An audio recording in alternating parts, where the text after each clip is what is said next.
Friends, let me take you today to trace a 1,000-year epic. We are going to look at how the mighty Persian Empire went from worshipping ancient fires to becoming the Shia Islamic Republic that it is today. The incredible story of the refugees who fled to India, and how a paranoid modern revolution birthed the military machine that haunts the Gulf today. Our story begins in the 7th century. Back then, Iran was the heart of the Sassanid Empire, a global superpower that rivaled Rome that time. Their state religion was Zoroastrianism, one of the world's oldest monotheistic faiths. It was built on a cosmic battle between good, called Ahura Mazda, and evil, Angra Mainyu. Fire was deeply sacred, representing God's divine light and wisdom. But by the 630s CE, the Sassanid Empire was dying. They had just fought a brutal, decades-long war against the Byzantine Empire. Their treasury was depleted, their kings were being assassinated, and their society was broken by a rigid caste system. The priests and nobles, they hoarded wealth, while the commoners suffered. The empire was a hollow shell. That shell was shattered by a force from the deserts of Arabia, united by a new faith, Islam. In crucial battles like Al-Qasadiya in 636 CE, the weakened Persian forces were crushed. By 651 CE, the Arab Muslims controlled Iran. But here is a massive historical myth we need to bust. The Persians didn't convert to Islam overnight. The early Arab conquerors actually didn't force mass conversions. In fact, under Islamic law, Zoroastrians were recognized as people of the book. They were allowed to keep their faith, but with a major catch.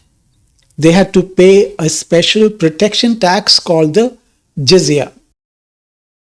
Conversion was actually a slow, glacier-like process that took nearly 300 years.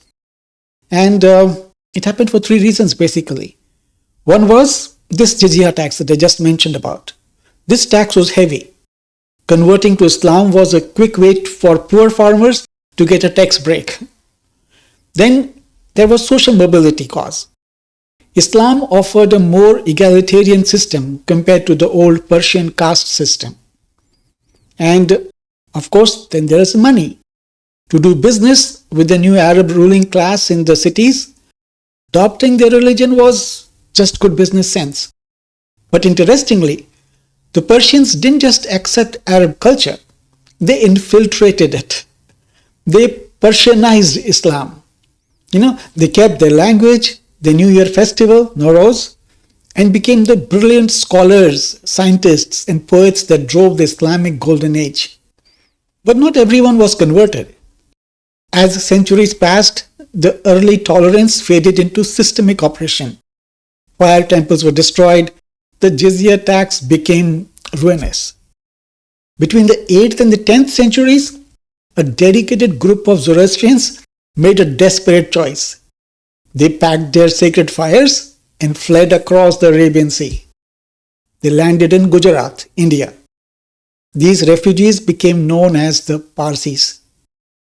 According to their foundational epic, the Qissa-i-Sanjan, and the story of Sanjan, the Hindu ruler King Jadi Rana showed them a glass of milk full to the brim, implying his kingdom was too full to accept refugees.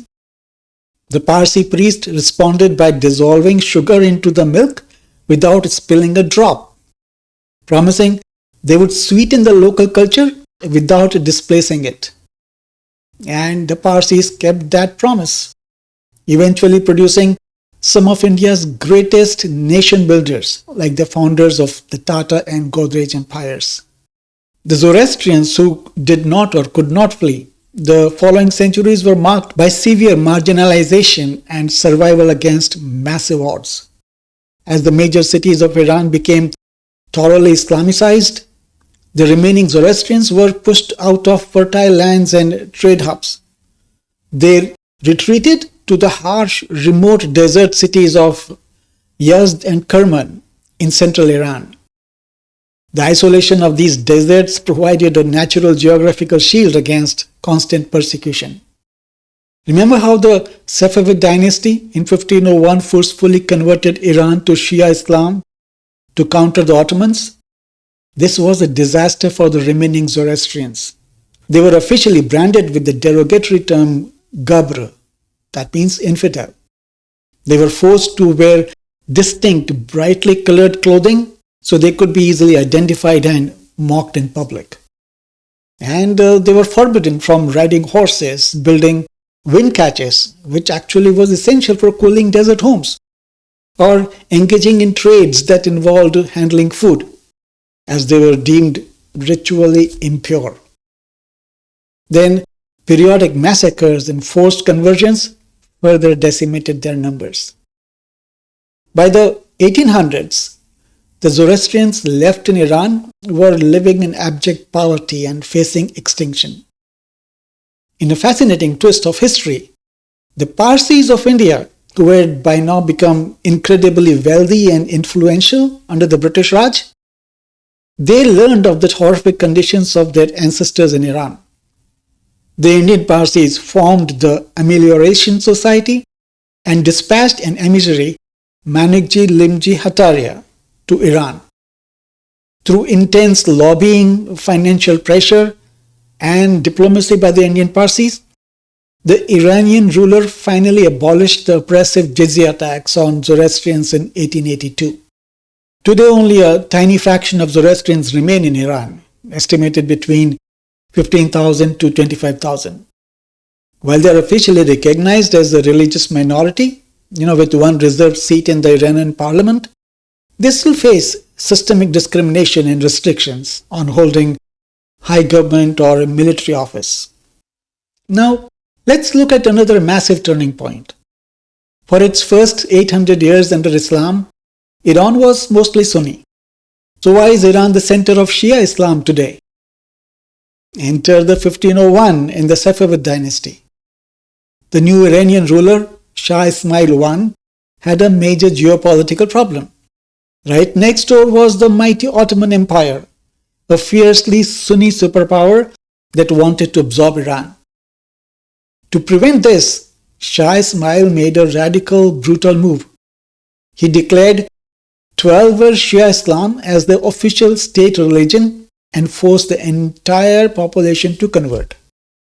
It was a calculated geopolitical strategy to give Iran a distinct, separate identity from its enemies. This decision cemented the religious borders of the Middle East that define the conflicts we see today. Fast forward 400 years to 1979. By early 1979, the Western-backed monarch Shah Mohammad Reza Pahlavi had fled Iran. The face of the revolution, Ayatollah Ruhollah Khomeini, he took power. But Khomeini was a cleric, not a military general. The existing Iranian military, known as the Artesh, was one of the largest and most well-equipped in the Middle East, trained largely by, guess who? The United States. Khomeini and his inner circle were deeply paranoid. They remembered 1953, when a CIA-backed military coup overthrew Iran's democratically elected prime minister. Khomeini knew if the regular army decided they didn't like his new Islamic Republic, they could wipe him out in an afternoon. He couldn't dissolve the army because he needed them to defend the borders. But he absolutely could not trust them. So the solution came on May 5th in 1979. Ayatollah Khomeini issued a decree forming the Sipahe Pasdaran-e-Inqilab-e-Islami, that is, the Islamic Revolutionary Guard Corps, or the IRGC. Here is the most crucial distinction you need to understand about geopolitics in Middle East. The regular Iranian army, the Artesh, exists to protect the borders of Iran. The IRGC exists to protect the ideology of the 1979 revolution. Initially, the IRGC wasn't a professional military. They were a fiercely loyal ideological militia. Their job was domestic. They hunted down remaining loyalists to the Shah, suppressed left-wing Marxist groups who had helped in the revolution but opposed the clerics, and ensured that the regular army didn't try a coup. They were the ultimate insurance policy for the new regime. So, how did a domestic militia turn into the elite multi-billion-dollar military, political and economic powerhouse we see today? War. In 1980, Saddam Hussein's Iraq invaded Iran, sparking a brutal 8-year war. The regular Iranian army was initially caught off guard and weakened by post-revolution purges. The IRGC stepped up. They threw hundreds of thousands of fiercely dedicated, religiously motivated young men to the front lines.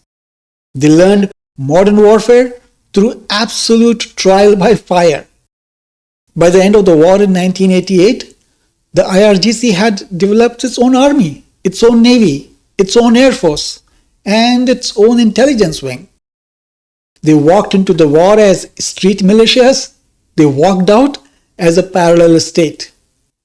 Today, the IRGC doesn't just hold the guns. They control vast sectors of the Iranian economy, from telecommunication to construction.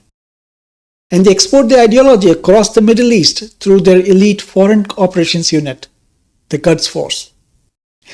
It all started because a new leader couldn't trust his own military.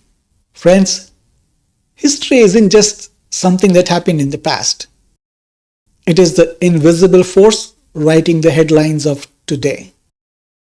I hope you liked it.